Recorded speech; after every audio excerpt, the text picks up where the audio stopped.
Episode 6. How Wretched Love. Some time ago.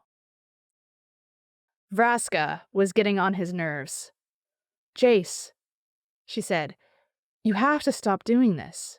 He forced his smile into something rakish. They'd been through so much.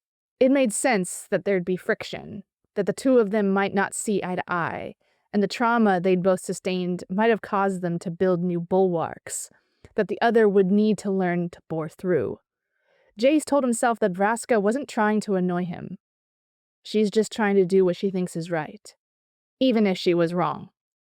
"It doesn't hurt him," said Jace. Despite his best efforts, he couldn't keep the defensiveness from his voice. "Lute is fine.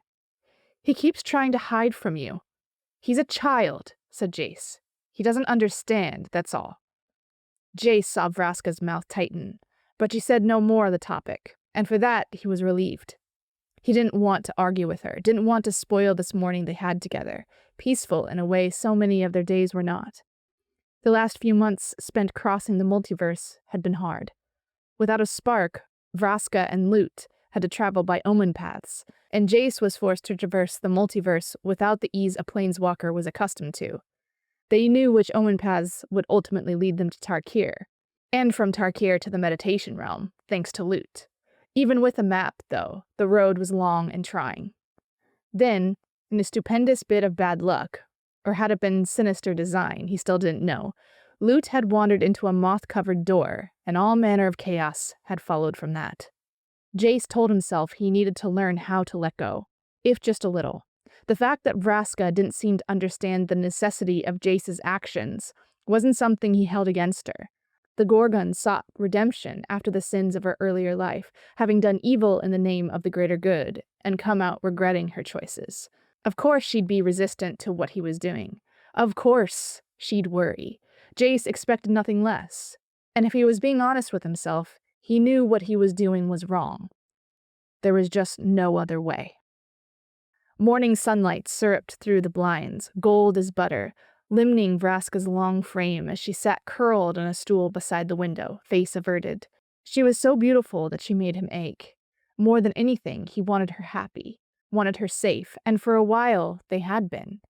Tarkir, despite its rampant dragon problem, could be a bucolic place, with its tight-knit communities and abundance of natural resources. Jace had thought they'd visit the Jeskai and see if their mountain settlements included inns in which they could stay, but Vraska, perhaps lonely for home, had suggested they find accommodations in Sultai territory. Jace had relented, of course, and the two had been pleased to discover the local coffee could be made not just cold, but also sweet and lavishly seasoned with cardamom and cinnamon. Lute made a gurgling noise in Jace's arms, drawing his attention. He looked down at the odd little creature. Despite what he said to Vraska, Lute did not seem fine. Whatever dreams he was experiencing, they weren't kind ones. At times he kicked like he was trying to squirm away from a heavy blanket, or perhaps from Jace's control. But they were so close now. Everything, all the trials in the house, what they had done in Avishkar, all of it was to get here. Jace closed his eyes to Lute's discomfort and Vraska's ill-ease, reaching into the former's mind.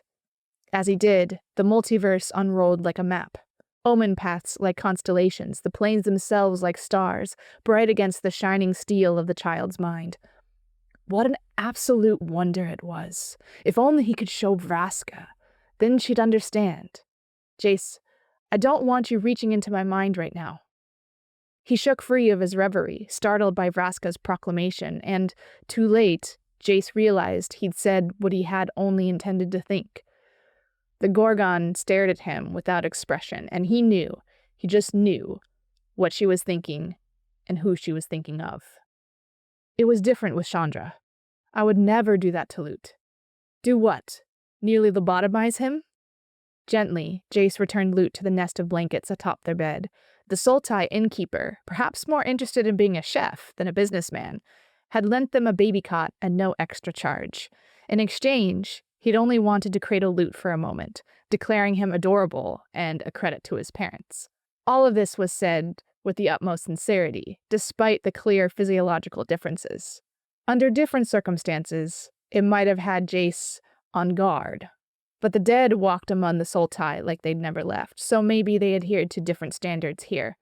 Regardless, Lute had spent only half a night in the borrowed cot, and Jace and Vraska woke the next day to find him curled up between them, his hands closed around theirs. "You are not in a place to judge, my love," said Jace, his restraint fraying. He loved her. There was no question about that. Nonetheless, he still abhorred the judgment in her voice, knowing what he did of her past. "You'd never shied away from doing dark things in the name of a good cause." Vraska flinched. "Some people need killing, but you were never a killer." "I didn't kill her. You hurt her, Jace. You hurt her badly. She was in our way." The Gorgon rose to her feet. What got to Jace was the hurt in her face. Vraska looked as if he'd struck her, and Jace might have been sorry for being the reason for her apparent pain, if not for the fact she was the one who started this. He wasn't the one who brought up Chandra. Vraska said, "You didn't used to say things like that. I've been searching for a way to ask you this for days now, and I haven't been able to come up with anything sufficiently diplomatic. So I'll just say it. Do we really need to do this? We have each other again. We can be happy, the three of us. An odd little family. Isn't this enough?" "It isn't," said Jace, hands held out as he walked toward her, his whole broken heart offered up in his voice. "Maybe for me it is. But for everyone, for every world, we can't afford to be selfish. Not when we're this close. It's going to be messy, yes, but it'll be worth it. I can fix it. I can fix everything. You know I can. Where did all this doubt come from? Am I the only one still having nightmares of what happened? Phyrexia broke the multiverse. But with Lute's help, I think." His fingers brushed hers, and, reluctantly, Vraska allowed their hands to twine. "The dead have suffered enough, don't you think? Let them rest. Let our pasts rest. Let it die, Jace." He stared at her. He memorized the crow's feet that ran from the corners of her golden eyes like lines of poetry. Memorized her philtrum, the divot that broke the bow of her upper lip, her cheekbones. How the light made the coils of her hair into a strange halo. For as long as Jace lived, he would not forget her as he was now. Irrevocably altered, but as beautiful as when they'd first met so very long ago. God, he wanted to listen to her. He wanted to believe her. "I'm sorry," said Jace, "but I know what I have to do. Just wait. I'll put all this right, and it'll be like this never happened. And then..." Later. How Lute had succeeded in crawling so far into the Dragonstorm was a mystery that Jace would have to solve later. "Lute!" he howled over the screaming winds. "Lute, come out here before we both die!" In answer, the little creature only burrowed deeper under the roof of what looked to Jace like a grotto someone had erected to preserve a memorial. Not that he could be sure. Whatever this place used to be, it was abandoned now, given up to the predations of the Dragonstorms and whatever else lived in the deserts of Abzan. He could see broken-down ruins through the sand whipping through the air, their blackened remains like bones picked clean by carrion birds. Jace shielded his eyes with an arm and got down onto his knees, squinting. Lute chittered at him to leave, and Jace understood via whatever innate telepathy Lute had that he was done with Jace. He was done being on Tarkir. He wanted to be returned to Vraska, wanted access to the coconutty confections the Sultai innkeeper had piled him with, and more than anything, however, Lute did not want to be put under again. "You know where I stand on this, Lute," said Jace, sleeking his voice into something soft and reassuring. "I like the situation as much as you do, which is to say, not at all. But we're so close. We're so close, and I promise you, once it's done, I will never— Come back here!" Later, Jace would return to this moment over and over, turning it in his mind, examining it from every angle, looking to see if he could have approached the situation differently, if there'd been a solution less brutal, but just as effective as the one he chose. If Lute had looked frightened, or if Jace had been quick enough to put the Fomori under before he registered what happened. He would revisit his decision so many times, this memory of Lute running into the storm, and then his own magic rushing after the creature, enfolding him, wrapping him in an unbroken blue light, that his recollection of that moment would wear smooth as glass, and eventually it became impossible to see anything but a reflection of his own intent. Now. Regardless, none of it matters, said Jace, shoulders slumping. We're trapped in whatever this place is. Even Lute's knowledge of the multiverse is useless here. There is no logic. There are no actual roads. Walk far enough in one direction, you'll eventually be able to see your own back running down the path. It's impossible. Narset closed her eyes. This was the problem with so many people, especially those who thought of themselves as exceptionally clever. They couldn't fathom a world that did not conform to their vision of it. Anything that diverged from their understanding of normal was wrong and illogical, a line of thinking that Narset knew to be a fallacy. The multiverse was infinitely more complex than a mortal being could ever hope to comprehend, and this place, this dimension, this whatever it was a representation of that truth and others beside it. She was certain of this. So, Narset did as she had done before when she was young and Ojutai bade her to study with him. She let go of her preconceptions and allowed herself to see what she had refused to witness before. In doing so, the realm stopped fighting her. But it wasn't enough. She could feel the reality of this place skip and shudder, flashing into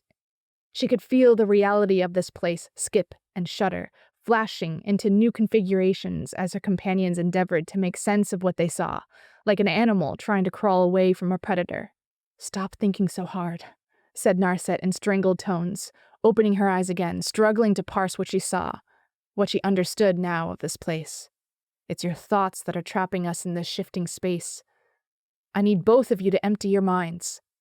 I'm sorry, said Jace, but what are you talking about? Just wait. Wait for what? Said Jace. Narset swallowed a noise of frustration. Please, I need you to trust me. Clear your mind. Wait. You said that already, said Jace. What are we waiting for? Why are we waiting? For this place to... Narset jammed the heels of her hands into her eyes, vexed again. She felt a hand settle on her shoulder, warm and reassuring, even though the face of the Archangel remained as blank as marble. We'll do what you say. Fine, sighed Jace, gathering Lute into his arms. And in a moment, Narset felt what she'd been hoping would happen, a sense of the world breaking and rebuilding itself once more, cracking apart. Only this time, when it pieced itself together, it wasn't using their expectations as scaffolding, but someone else's. Someone else's. Narset stared in unashamed awe as the mirror-sheen sky, the endless stairs, and the polished surface of the water collapsed together into featureless silver. Then, all at once, it separated again, revealing two figures that Narset would have known even in death, twined around one another. Their horns touched. Their brows rested together. No, it can't be, whispered Elspeth hoarsely. Stay away, came Ugin's voice, less a sound than a reverberation traveling through their bones. He was as massive as myth, no, larger still. The spirit dragon felt bigger than worlds, than hope. Feathered wings closed protectively around his counterpart, scales like blue ice. Whatever had driven Ugin here, however, had eaten at his luster, and his scales were dull as his gaze. Still, that surprised Narset less than the desperation in the dragon's voice. As Ugin raised his head, so did his olive gold twin, the latter as perfect as polished bronze. For a brief, wild moment, Narset found herself wondering if Ugin's opposite was parasiting on him. If the grinning monstrosity staring down on them was the reason why the spirit dragon seemed so threadbare. Well, well, well. What is this? A present, my dear brother? Were you only lulling me into believing I was trapped for an eternity, with only your tedious self as a conversational partner? I'm touched. You do love me, purred Ugin's companion, his massive head cocked, attention fully on Narset and her companions. I think I know you. I think I know all three of you. The memory of who you are lingers on my tongue like the taste of old blood. Come now, my friends. Come tell me who you are. Do not heed my brother's lies. Leave before his claws enter you. You, in particular, he continued, head swinging to look upon Jace, who stood behind Elspeth and Narset. He only succeeded in moving part way, chains materializing from seemingly nowhere, lashing him to the ground. I feel like we were intimate friends once, that you perhaps were an accomplice, someone who knew all of my secrets and whose secrets I knew. How is he alive? Elspeth's voice thinned with disbelief. He died. People saw him die, and yet there he stands. I'd rather you didn't talk about me like I wasn't here, said Bolas contemptuously. But yes, I live, without my memories, but I am very much alive, as you can see. I don't understand, said Elspeth again, eyes flicking between Jace and Narset. We had an agreement, Balerion. Why have you come here? Did you now? Laughed the other dragon. Jace, said Elspeth, say something. In answer, the mind mage set his furred companion gently down, stroking Lute's cheek before he unfolded again, his face almost entirely empty of emotion. If Narset hadn't been looking, she might have missed the guilt flitting through Jace's eyes, like a stone thrown across a lake. I didn't want to come back. That's not an answer, said Elspeth. Tell us what's going on. He and I have cheated death before. There was no guarantee he would not be called back into this world if he was permitted to die. So I have made this our prison. And our prison it will remain until my brother dies millennia from now. It is the only way I can keep the multiverse safe from his machinations. Well, don't sing all my praises at once, brother dearest. Master Ugin, breathed Narset, overwhelmed by the urge to sink to her knees, to prostrate herself before him. Please, the multiverse is in need of your assistance. The Dragonstorms have grown in intensity.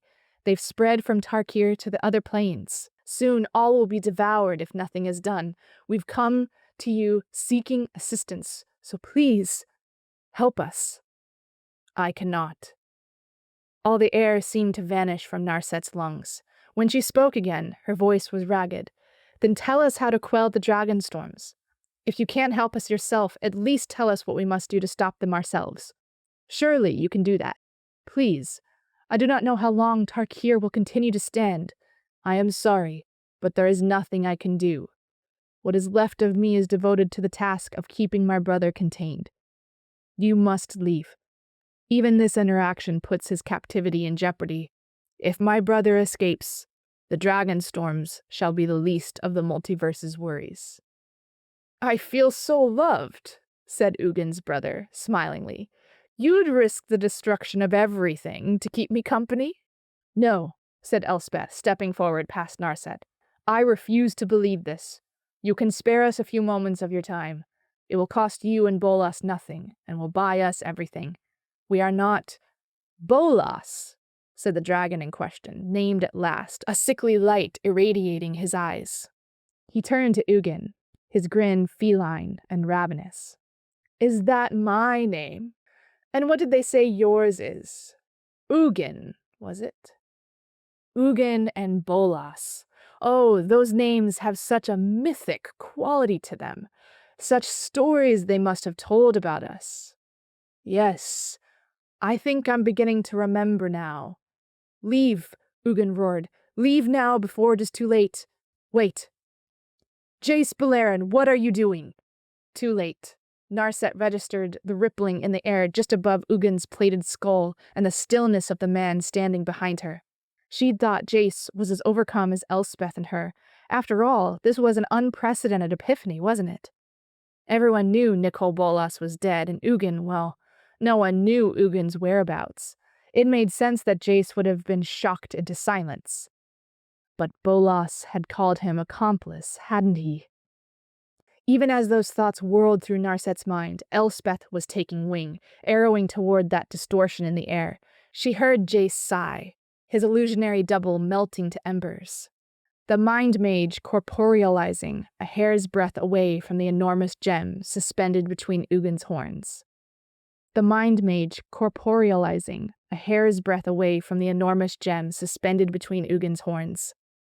For what it's worth, said Jace haltingly, I am very sorry for this. His eyes were blue and without sclera, and even as fast as Elspeth was flying, it was nonetheless not fast enough. Jace closed his hands over the gleaming jewels suspended between Ugin's horns, and light exploded out, a prismatic incandescence that seared Narset's vision white. Almost instinctively, Narset flung up a protective veil over herself, racing forward before the light even began to dull. She saw Elspeth unsheath her sword, saw her swing, the arc perfect, and under different circumstances it might have cleaved Jace's head from his shoulders. But then the realm itself heaved up and away. The Mind Mage was 6 feet away, enveloped in a celadon fire, his expression doleful. "What are you doing, Jace?" snarled Elspeth, undaunted, reversing so she could prepare for her second strike. "What I must, what I need to," said Jace, voice turned plaintive. "What if I say that I can reverse everything? I can stop Phyrexia from ever having killed our friends. I can restore your humanity. Make it so that you never died, Elspeth. And Narset, I can make the Dragonstorms right." "You don't even know how they work," said Narset, rather sensibly. "I'll learn," said Jace, staring down at the palms of his hands as if he were seeing them for the first time. He twitched his fingers, and in answer, the realm shuddered. Bolas's laughter crept through the air like the smoke from 1,000 burning villages. Narset collected reams of her own magic, gathering them between her hands until she could feel it burning there like a flame. "Elspeth, take the gem before he can give it to Bolas." For some reason, that only made the dragon laugh harder. The archangel flashed her a wild, bright grin, an expression gorgeous and feral both. Narset had heard stories of how some angels had to warn their charges not to be afraid, and how others led armies against impossible adversaries. She'd understood now how such things were possible. Her heart soared with frantic hope even as her magic wrapped around Elspeth, closing tight, protecting her. Narset kept running, trying to keep pace with the archangel, uncertain as to what else she could do, but she intended to find out. A terrified cry tore through the air. Narset stumbled and swung around to see Lute on the white sand, screaming like his heart was broken beyond repair. She had no idea what he was, who he was, or how even he'd come to be in Jace's company, but Narset knew a frightened child when she saw one. "I've got you," she said, rushing up to the creature's side, gathering him into her arms. Lute shook as Narset pressed him to her chest, no different from any Jeskai child, and the Waymaster couldn't help but think of how many more children would be wailing like this if the Dragonstorms kept spiraling further out of control. How many orphans it would make, how many sons and daughters of Tarkir would need to be told their parents were gone, their lives irreversibly changed for the worse. "Stop them," begged Ugin, "before it is too late." Bolas bellowed with laughter. "Don't stop on our account, please." Above them, Elspeth descended on Jace like a storm herself, the light striking her sword like lightning, fearless, indomitable, but ultimately useless. Jace was simply never where her weapon was. Each time she struck, he was elsewhere, an inch out of reach. He stuttered back through the air, his face contorting with frustration, an arm wrapped around Ugin's softly pulsating gem. "Elspeth, stop. I can't control this place if you keep distracting me. You will not release Bolas." "I don't want to release Bolas," howled Jace. "This has nothing to do with him." "Then why are you—" "Because this is a hub," yelled Jace, winking out of existence and reappearing behind Narset. His tone was plaintive as he said, "Even the elder dragons never realized it, in their arrogance, but Lute's mind showed it to me. This place is a substrate to all of reality, touching countless worlds, and moldable by sheer force of will. If I take control of it, I can fix everything. I can make it so that the Phyrexians never did what they did to Vraska." Narset said, "Jace, you can't." "Why not?" His voice splintered even as it crested into a roar. "Why can't I fix this? What is the point of these powers if we don't use them to make the world better? We planeswalkers have rewritten realities for worse reasons. Why not save the woman I love from her pain? Why not restore the people we've lost? And who are you anyway, to tell me what I can and cannot do?" "Because there is no going back, Jace. There is only the future. Our future, together," said a cowled figure emerging from seeming nowhere. Narset froze. She knew that voice, except it wasn't possible. The last she had heard, The Gorgon was one of the many casualties in the Phyrexian war. Her soul lost, her body transformed. The figure shed her hood. It was Vraska herself, only not as Narset remembered her. Gone her poise, gone her merciless grace, gone the woman who'd once stood as queen of the Golgari swarm. This Vraska was exhaustion. This Vraska was heartache made flesh, her grief bare and bright on her worn face. Vraska, I can fix this. No, darling, stop it. I can fix you. If we kill him now, said Elspeth, swooping down to land some distance from Jace, sword still out, we might still be able to avert calamity. Touch a single hair on his head, and I will end you, hissed Vraska, eyes only for Jace. Jace said, I promised you that we'd have better worlds than the ones we inherited. I won't let you down. Just trust me. All of you. Please. The world blurred and deepened in hue, becoming the blue of the Mind Mage's magic, a color like the noon sky above a perfect memory of love. Narset heard Jace chuckle shiveringly, and briefly it appeared as if Jace might have done the impossible. Narset felt the realm expand like an animal drawing its first breath, and when it exhaled, her vision became kaleidoscopic, filled then with the glimpses of the futures that they'd lost. She saw dead friends alive again, saw worlds unbroken, saw planes made innocent of their pain. All it would take was a thought. Jace only needed to steer it toward his desires, and, as Narset thought this, she saw his only ambition, the thing he'd sold them all out for. Vraska, happy and unscarred and safe. What we would do for love, Narset thought sadly. Obedient to its new master, the meditation realm attempted to recreate itself in the image of Jace's desperate hopes. But for all the power he'd thieved from Ugin's gem, Jace was still only human. Narset saw the strain on his face as the power coursed through him. It wanted only to follow Jace's commands, but like a wick, he was burning at its touch. He gasped, the last of his endurance failing, and Narset stared in horror as the horizon broke into mirrored fragments, revealing a nothingness that ate at the eye, a void that poured toward them, unmaking reality, Jace included. His mouth opened in horror. No, whispered Jace. As the emptiness rolled over him, he shattered like glass. Run, bellowed Elspeth. Narset, a wailing lute in her arms, did as she was told.